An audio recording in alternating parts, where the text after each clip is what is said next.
மா keep quiet. கம்முன்னு உட்காந்து சாப்பிடுங்க. ஒன் டாப்ல இப்போ பாரு. Excuse me miss. வா குரங்க. அம்மா வா விஷ்ணு. தோ வரம்மா. என்ன விஷ்ணு தங்கம் போயிட்டியா? இவன் எதனா உன்னை பண்ணானா? அம்மா இந்த அண்ணா என்ன தென்னை மரம் எதனா போட்டு கொடுத்துட்டான். தேங்காய் உரிக்கிற மாதிரி நம்மளை உரிச்சிருவா. யாரு மாட்டினாலும் நான் மாட்டக்கூடாதுரா முருகா. இந்த அண்ணா என்ன பத்திரமா பார்த்துக்கிட்டாருமா. அப்பாடா தென்னை மரம் காப்பாத்திட்டான். ஓ நல்லா பார்த்துக்கிட்டானா? முருகா தப்பிச்சிட்டோண்டா. ஆமாண்டா. மிஸ் விஷ்ணுக்கு என்ன ரொம்ப பிடிக்கும் மிஸ். ஏன்னா all childrens liking me miss.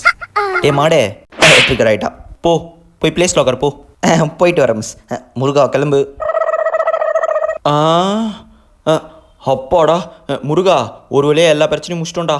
ஆமாண்டா. யுகேஷ் எஸ், இந்த உருளைக்கிழங்கு எங்கள் அம்மா செஞ்சது ரொம்ப நல்லா இருக்கும். நீ சாப்பிட்டுட்டு எப்படி இருக்குன்னு சொல்றியா? ஆஹா பிரச்சனை ஆரம்பிச்சிச்சு போ.